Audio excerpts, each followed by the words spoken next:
Now, last month, Oxford City Football Club won the title of Team of the Year at the County Sports Awards, in large part for their role in the community, which includes their learning disability project that plays under the banner of the Oxford City Casuals.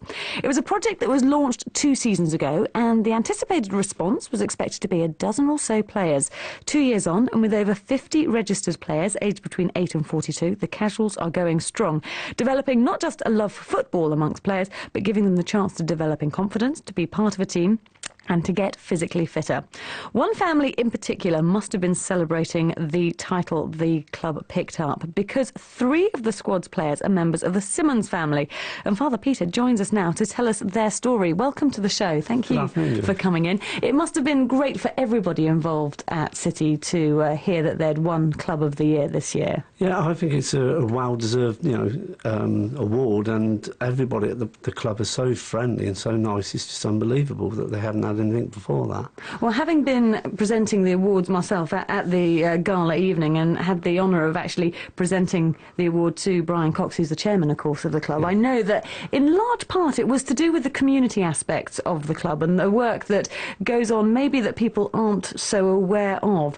And this includes the Casuals, the Oxford City Casuals, which is a big part of your family life. Tell us how you got involved. Well, basically, my daughter, Katie Simmons, who goes to Ifley Mead Special School, her PE teacher was saying to her, oh, there's an event going on at the Casuals at Oxford City, would you like to go along and have a look? So they went during the normal school day, and Katie was really enjoying it, and she said, oh, I'd like to come again. And I said, oh, well, we actually run a event on a Saturday. Would you like to come along and come and see? And she said, oh, yeah, I'd love to. Well, of course, I took Katie along, and also my other daughter, Alison, and my son, Matthew. And, of course, they saw it, and they're all mad on football, absolutely crazy about football. Next thing I knew, they're gone. They were out playing on the pitch, training, things that normally they wouldn't normally do. They would normally step back. So they actually felt as a team, and it's a great credit, especially to the coaches at City, the kids just get on and play as any other kid would do on a Saturday or Sunday for their local team. Now, as alluded to, the Casuals actually offers far more than just football. I know you can't really say just football, can you? But there's so many other aspects of being a part of that team that play on the players' lives. Yeah, I mean, with Oxford City, they're hoping to develop new things to encourage kids with learning difficulties, and they're also adults as well. We must remember, for a lot of people out there, they're children or young adults. When 19 or 20 comes, there's nothing else out there for them. Now, there are many kids there, or young adults, 30, 40 years of age, and you see the parents out there, and they're off out enjoying themselves, playing football, socialising, they all know each other, and there's it looks weird in a way because you see young children, middle children and adults, and they're out there playing football, and the social life to that is fantastic. What learning difficulties in particular did your children suffer from? Katie has moderate learning difficulties, which is well met for at Ifley Mead Special School. Alison has severe learning difficulties, which is at John Watson Special School, and also another good special school. And my youngest son, Matthew, is at Wheatley Park at the moment, and they're also catering for his needs. He's actually in inclusion in mainstream. So what were you and your wife Sarah hoping they would gain out of joining this club, and what it could provide for them? Well, first, some really good friends. I mean, they've got friends at school, but of course lots of kids at special schools go home in taxis, so they could be spread all over the county. But actually at the Casuals, they've got their friends on a Saturday, or it's now a Sunday because it used to be Saturday. They go there for those hours, they play football, they have discos, then they have other social events that in the year that they're going to go to. So they've actually got something as any other kid would have if you joined a football club. Now, they've never had that before. And also playing with such a wide age range as well must be fantastic. Yeah, I think that's brilliant because they're actually learning to be with adults with learning difficulties.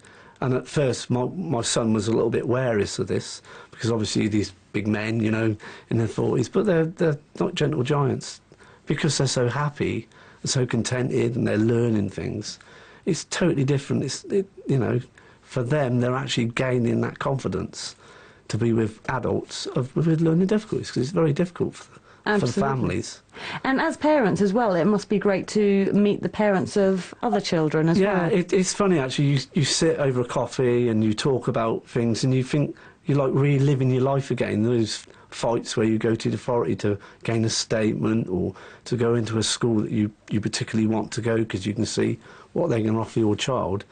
And it's not an easy option, you know, you're not given it. You have to stand there and fight. And it can be quite nasty. It's, as a parent, nobody's given the book of how to do things. But as a father of 3 children with special needs, you're definitely not given the book.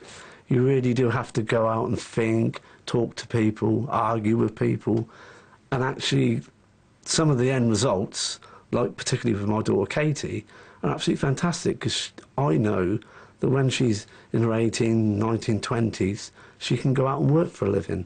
And that's what I'm after. You know, I want my children to be free to work and not rely on the state. That's my ultimate aim. And meeting parents who have similar dreams for their children. Absolutely. It's great. Yes, not all parents. Some parents have children that are very severely disabled, but the option's there for them to go and enjoy themselves and for the parents to have a bit of light relief and chat with other parents. Now talk us through a Sunday, because with 3 kids that are playing, you must be as exhausted as they are when they come off the field. Yeah. Are they all playing for the same team? Are you having to split your allegiances? Well, but they mainly train at the moment. They will be obviously split up into different age groups when they play other, because there's a Bobby League, which is a league of all around the counties around Oxfordshire and Buckinghamshire and that, and they all join together and play a game each. I mean, we're hoping for a game for Banbury, but whether that'll come off, we don't know. It's very difficult, you know, kids with special needs.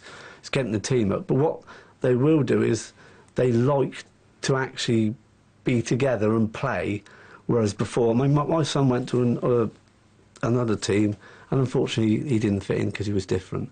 Well, he hasn't got that bad times anymore. He wants to go, he gets up, they get themselves organised, which shocks me. But still have to get out of bed early in the morning to go. But it's fantastic. It's a pleasure to go. And seeing them growing before your very eyes like that must be incredibly rewarding. But as a family, how has it impacted on the entire family unit?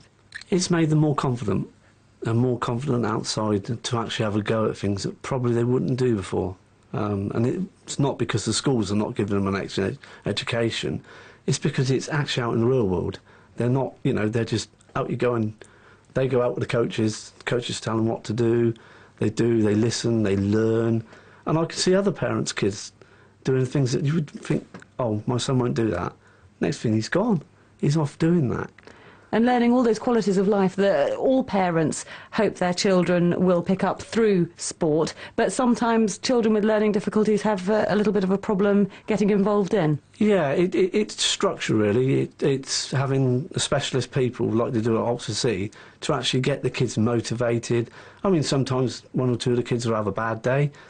They deal with it. The coaches are excellent. They come out, they talk to the kids, they get them back infused, and they go back out and they're off again. Now, you know, that's unusual. I've not seen that. And I've been a school governor now for 8 years.